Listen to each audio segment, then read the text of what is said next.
bonjour. Que Dieu vous bénisse.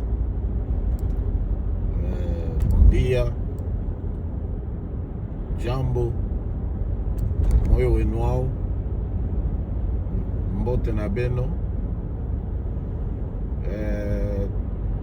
Tozali toujours na pensée na biso ya exhortation na biso o toza kopesa si koyika mpiko eza molai ekoki kozwa biso bambula koyika mpiko kolendisa bato bazala makasi kolendisa bato bazala makasi kati na nkolo pamba te mobembo eza nanu molai mobembo ezali molai mobembo ya kokende wapi poto kokende wapi Afrique kokende wapi Asie kokende wapi Dubai kokende wapi non mobembo par excellence ke touta na éternité tozali kozonga na éternité wana ezali pensée ya Nzambe destin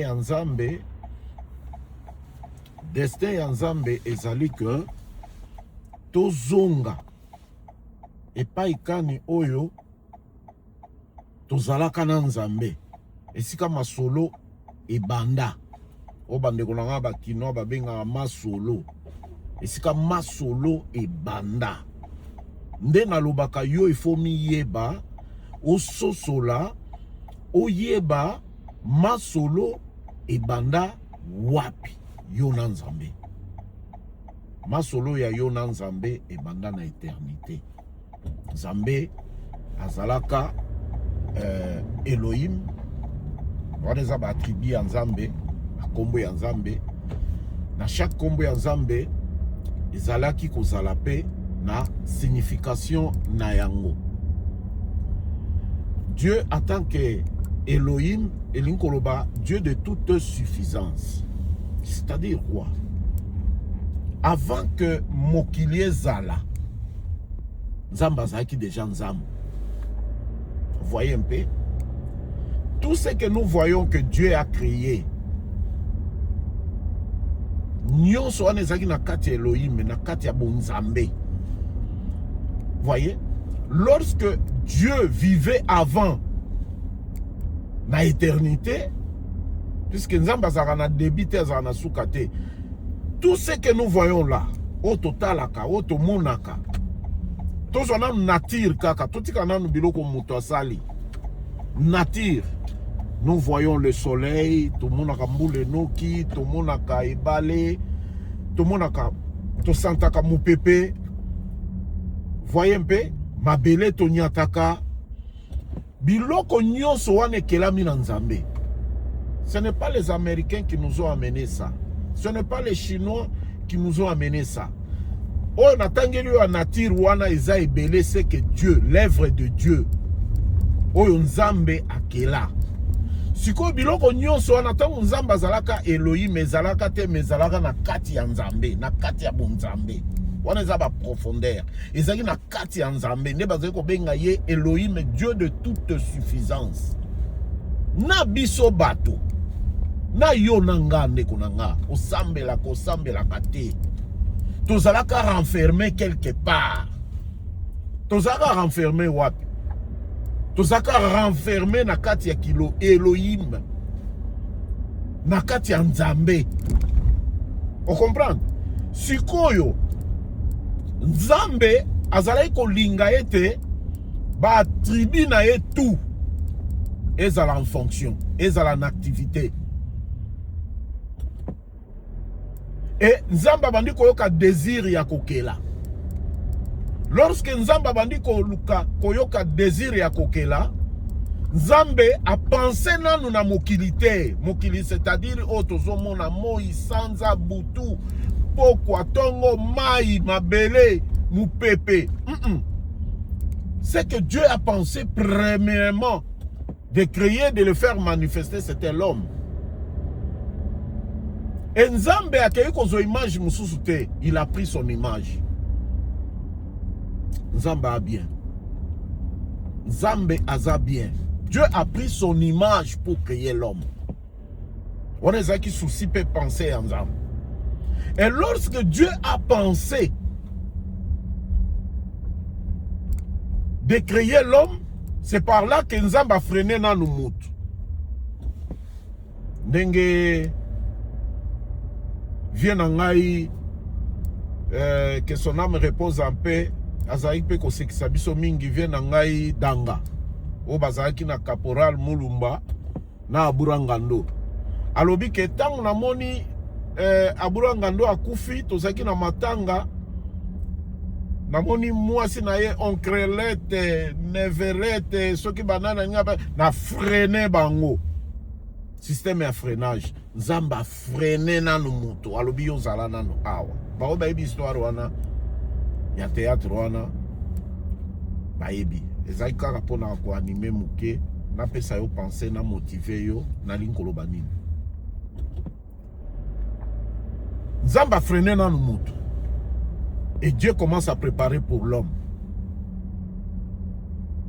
Bakulutu baemba kabalobi ke soki oli otondi te komeka kobala te. Balinga baloba nini place wana. Bakulutu balinga baloba avant obala kanisa nan. Préparer nan. Pour soki mwase aye akuta quand même quelque chose que yo so banda.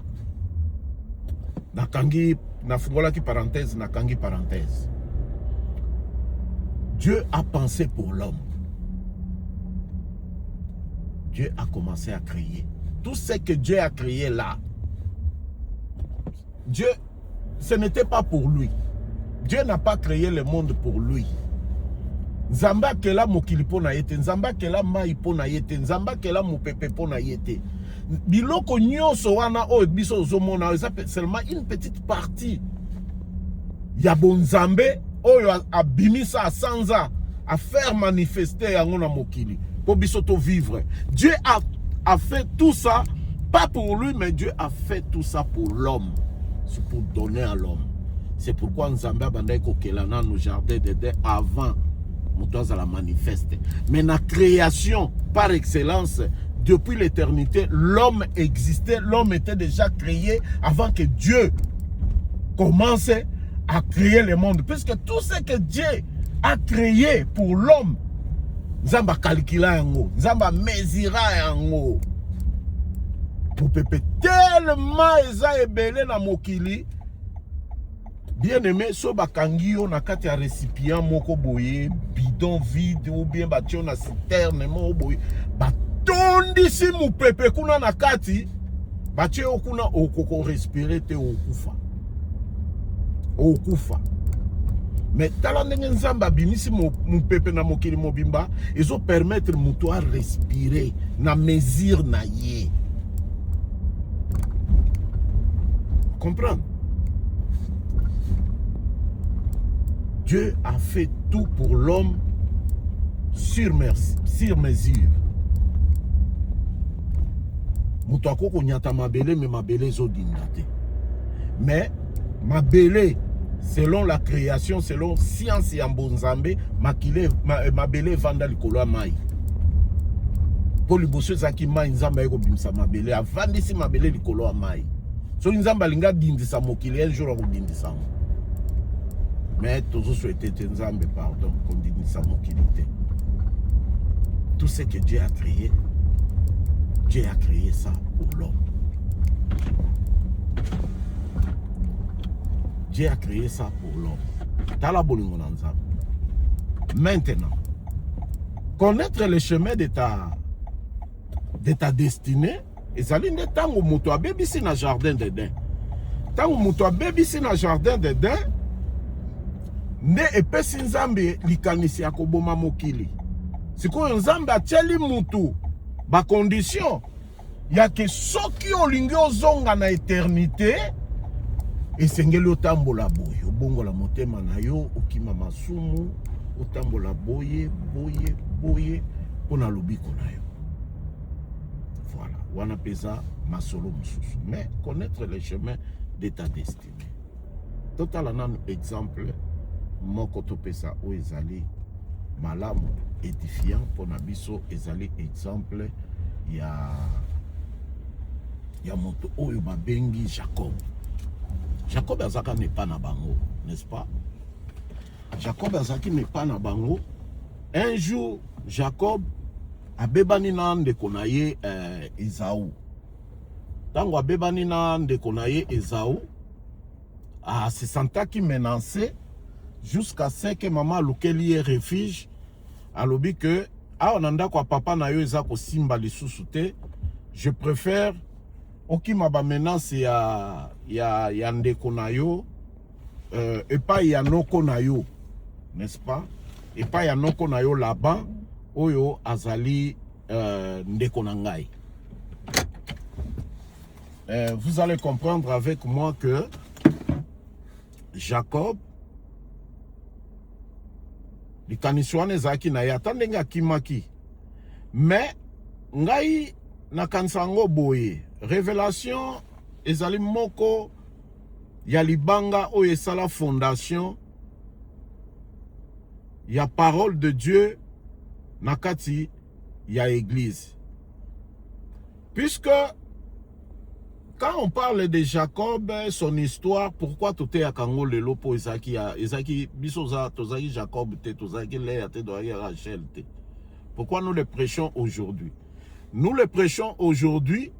Pourquoi? Puisque ezali tozozo un modèle seulement. Modèle ya batuana. Lokola modèle ya batuana de tolobaka yango eza ombre. To memango na réalité. O eza Yesu Christo réalité o eza biso. Vous comprenez? Jacob akei akuta na ba difficulté, amoni libanga, nzamba pesi ba promesse place atiaki mutu na libanga. Jacob a commis pas noko na ye. Azaki très rassuré que je suis en sécurité puisque je suis chez mon oncle. Nine sali. Jacob aiko mona mwasi. Mwasi yango azaika mona noko na ye, Rachel. Alingaki mingi pe moteme pesaki mingi pa ya Rachel. Jacob a pensé de demander la main de Rachel et pas ya tata na ye noko oyo azalaki Laban. Laban alobi que ça va, naza d'accord. Pour Jacob a proposé qu'il alobi que je vais travailler pour na mbongo te pour na bala. Je vais travailler pour na koka ko s'acquitter na mariage oyo na bala Rachel. Noko andimi basali na ye compromis. Alors bon, na ko travailler pendant 7 ans et après on repère sanga Rachel. Noko andimi. Bota la œuvre ya mutu. Œuvre ya mutu na ya nzambe za différent. Mutu akopeso face A, abombeli face B. Mais nzambe so apeso face A, eza face A. Soki yo lakisi face B, ya ko lakisi face C. A memayo tina Z. Nzambe nenga zalaka. Ya opeso face A, bien. Jacob noko akosiye. Pourquoi? Noko ayebaki loi ya mboka na bango. Esengelaki na ebandeli ayebisa Jacob. Mais lokola zai ko banga bana batulela aye na ndako, alobika non problème ezate sala musala. Et Jacob a travaillé. C'est donner la peine de travailler. Avec l'espoir, il donnait vraiment sa force et son intelligence. Pourquoi? Il savait que tout ce que je suis en train de faire, c'est pour gagner Rachel. Mais, Bible et le Bible, les pensées de l'homme sont toujours tournées vers le mal. Muto kanisaka amabe. Zoka noko asala je. Tant Jacob a ici musala, aye siko yo alobi bon noko naza yokanga ndeko, yokanga bien. Omona misala ya Satana. Satana za malamu te. Noko nasisi musala siko na besoin moi si. Merci Seigneur pour m'inspirer na lobali kambo. L'inspiration za na motuya. Faut que Nzambe a inspiré yo po oloba makambo na Nzambe. Totanga la Bible, mais tu comprends ango ndenge mote. Mutu na mutu ana ndenge comprendre la Bible. Donc alobi oh ça va, il y a pas de problème, heureusement si na yo tu as fait ton travail 7 ans, c'est bon. Vraiment, tu as béni ma maison, tout ça, mon salon, au sali, tout ça. Mais, tu sala makambwana, tu sala on a pourquoi. Ozo ganga bien. Habite au sala makambwana, na pourquoi. Si qu'on vers le soir, là-bas, na bengisi batu, baye, chima sanganase, autre bakino, babenga aboki. Hein? On déconne Pedro, Moussa Nanzambe, évangéliste Pedro. Azaï Kolobabi, Alexitala, oh, wana sache bambleng. Bambleng donc, boki. Asali ba masanga, batu ba ye, ba meli sipe Jacob. Jacob pe meli. Attention. Attention. Tango ba meli, butu eye, ba bongisi chambre. Ba bongisi très bien. Ba ici Jacob, ba non, tu vas dormir ici. Et a tenu où est ma femme Rachel? Bah, non, ne te préoccupe pas, Rachel va venir. Entre seulement. On a tout préparé, on a tout programmé. Ne te dérange pas.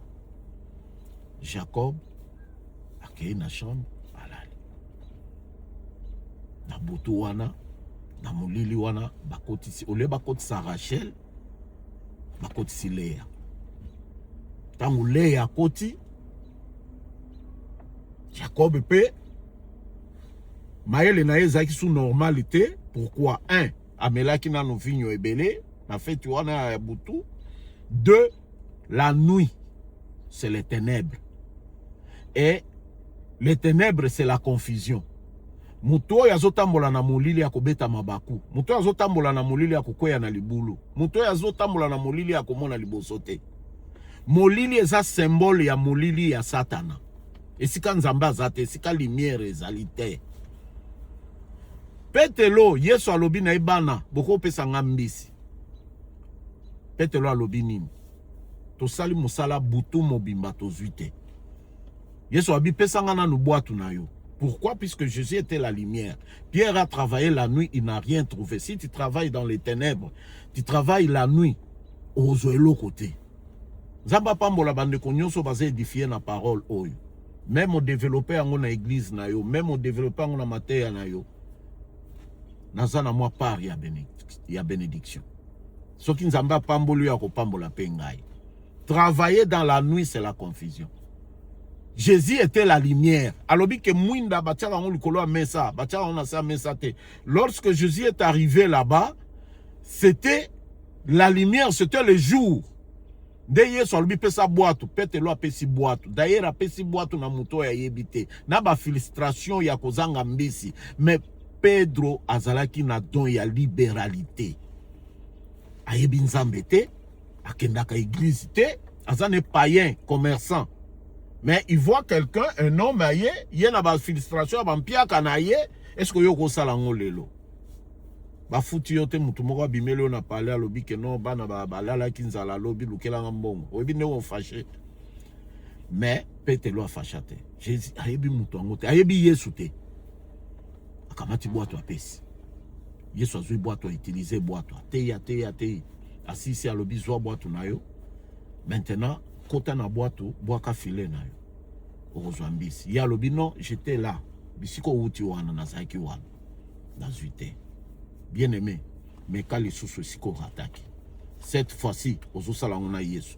Mais quand les sous, Yesu a copé ça. Yesu a lobi poussa boîte na ona mayo. Boaka monyama na yo. Petelo a lobi que sur ta parole, je jetterai le filet. Et l'inkoloba que Petelo a boaka ki di sous filet na maïté.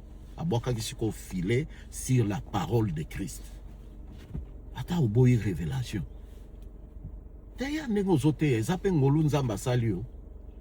Sur ta parole, il a commencé par la parole. Est-ce que Baboa Kaka Lilob, Monyama na Lilob, Malobonga na Zolo Boboa ki Monyama, et ça mystère caché. Ne place pas inspiration et ça la Moussa na. Sur ta parole, je jetterai le filet. Aboa ki filet, boyebi mbisi azwa et katana ba filet, et belé. Donc, la nuit, tu peux tout faire. Oroko yaka na ba confusion yango monaki Jacob na butu wana asimbika aboya ke eza mwasi eza Rachel kaka butu moko wana makambo isalami na tongo Tongo etani, lumière ekoti. Afungola miso boata la boisa Rachel teza Léa. Ah, Léa. Yo alobi engai. Ah. Makambo esalamaki abi. Oza mobali. Oza mobali ya donc ngane naza awa, mobali ya liboso ezaka ayo. Jacob a regretté. Voilà ce que l'homme fait. Il a regretté comment son oncle lui a menti. Pona nini a sali ba réclamation, pona nini a sali ba revendication. C'est puisque ezalaki Rachel nde azalaki de posa na ye. Donc posa na ezaki Rachel, ce n'était pas Léa. Il a regretté pour ça. Aweleli sentiment oyo ayoka na butute. Chaleur wana ya mwasi pembeni ya mobali na butu, non. Il regrette que son désir était Rachel, pas Léa. A réclamé. Non, pourquoi vous m'avez fait ça? Il dit non, chez nous, la loi est la loi, donc toko kopé ça l'équité avant yaya, donc yangona tango luki moi si biso pesiolé. Non, mongana luka ki Rachel. Abi bon problème exact Rachel azaona si tu peux encore travailler. On retravaille pour ce qu'on aime. Tango zo la mukatongo. Ok musala, otiki ndako no eza na confort. Ok musala, obeti 8 heures, ngana beta à 12 heures. Na sala à peine à boutou, na shift à boutou. C'est-à-dire si je commence à 19 heures. Bon, kozwa boutou oyo nazolo bate, ya oyo ya Bible, boutou ya Bible oyo nazo bisa yo wana c'est les ténèbres. C'est les ténèbres qui est le péché, qui est le monde. Mais travailler dans ma condition à poto awa, moi ma femme travaille les jours, moi je travaille les soirs pour nani to équilibré. Voilà. Ngana sala à 12 heures na musala nanga pour le papa laisser lobi makambo butu, mais yemo wa sala na butu te. Nazolo bela butu o eza très symbolique na Bible qui est le ténèbre, qui est le diable, qui est Satan. Donc nazolo bela on a sens wana. OK. Donc je pense que vous comprenez ngai. Alors, il a retravaillé. On retravaille, on donne encore de l'effort, vraiment, des temps à travailler encore, à retravailler encore pour ce qu'on aime. C'est pourquoi Jacob a retravaillé pour avoir aussi Rachel. Lorsqu'il a vu Rachel, et là on y salamaki. Et là, on est salamaki et zalaki que et là, on est salamaki bolumisanga voisin zae koleka pesingambote. Et là, on est salamaki, il a retravaillé pour avoir Rachel. Nde eyakiko comme laye basi mibale. Et loko yotolinga mingi. Ezaka na risque ya kubunga. Eloko etolinga mingi. Tozaka na risque ya kubungisa yango. Pe Satan bungisa yango mingi. C'est pourquoi il faut faire très attention. Tozozwaka exemple à Jacob. La femme, oyo, il avait tout donné pour cette femme-là, Rachel. Mais tant a commis na Rachel, Rachel azaika na problème na vie na ye. Mabote zaki pasi. Azai kokobota te mais le azo sopabana na ndenge moyo kosakana te. Et comme il ko déranger Rachel, et puis Rachel et loko nini Rachel akei akeko luka Jacob alobi na ye que pona nini ndeko nanga zobota nga na zobota te. Yo zobotisa ndeko nanga. Pesa nga bana. Soko pesi nga bana te na kufa na ngai. Donne-moi les enfants sinon que je meurs. Pourquoi ma sœur est en train de faire des enfants et moi je ne fais pas les enfants? Pourquoi? Ah, Jacob a kamwe. Abi, aïe sérieux? Abi, est-ce que moi je suis à la place de Dieu? Est-ce que c'est moi qui fabrique les enfants?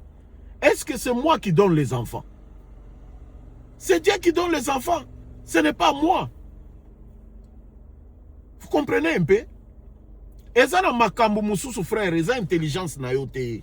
O tout à tout le trop, ngana maele, so na komi na poto, ma sœur, so na komi na poto, ngana ozalande bango bazate, yaya. Nzambe n'a pas mbolaka.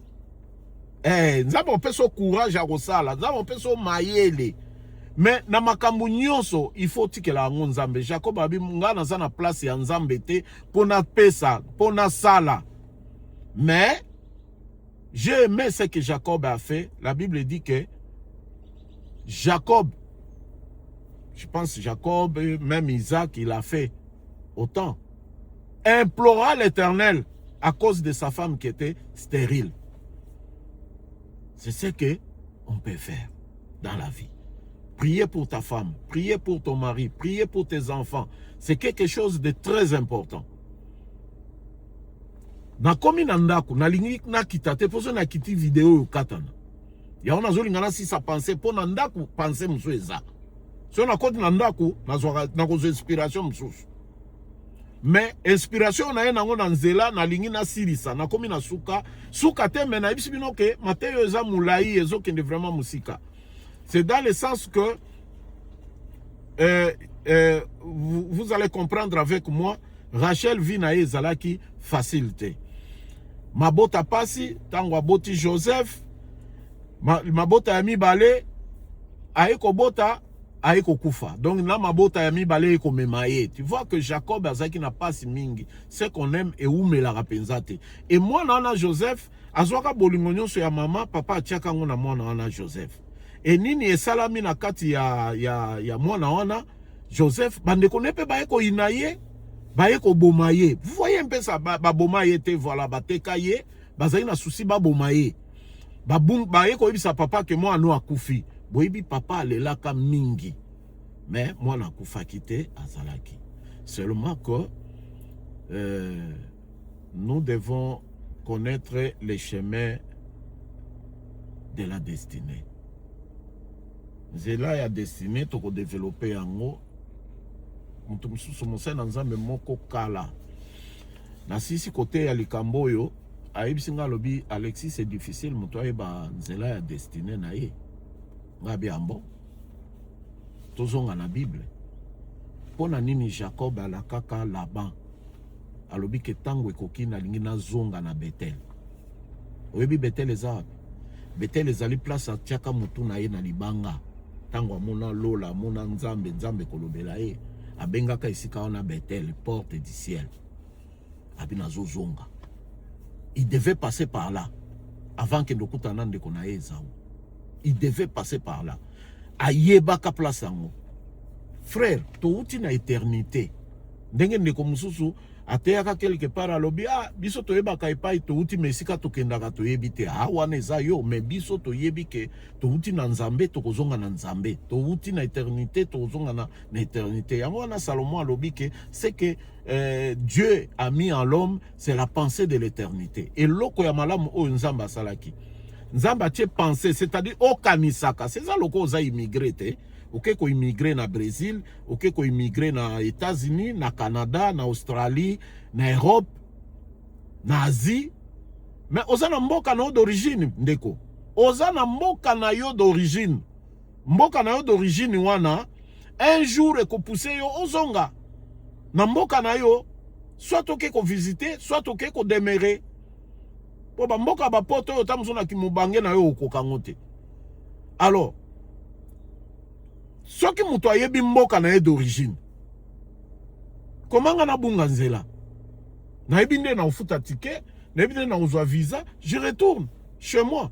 Sikoyo, wana eza na mokili, mais pays d'origine par excellence, c'est l'éternité. Nous venons de l'éternité et nous retournerons à l'éternité. Que le Seigneur vous bénisse. On va continuer à parler, on va continuer à partager Que Dieu vous bénisse, vraiment, que Dieu vous bénisse. Bisika nyonso zali, soki liloba oyo. Et ça, le malamu, siko toko senga, bo s'abonner na chaîne nabiso na YouTube, José Grassa, soko komi José Grassa, au mona ba José Grassa babimi ebele, au mona photo moko eko bimana ndaku, na porte ya ndaku, wana nde eza ya biso, soko klike wana komona ba mate ya nabiso na YouTube, soko kei na TikTok tozali, je pense c'est des grâces Romy, quelque chose comme ça.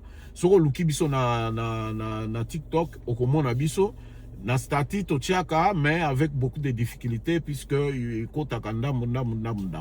vraiment que le Seigneur vous bénisse. On continue, on ne lâche pas. Que Dieu vous bénisse et bonne journée. Ciao.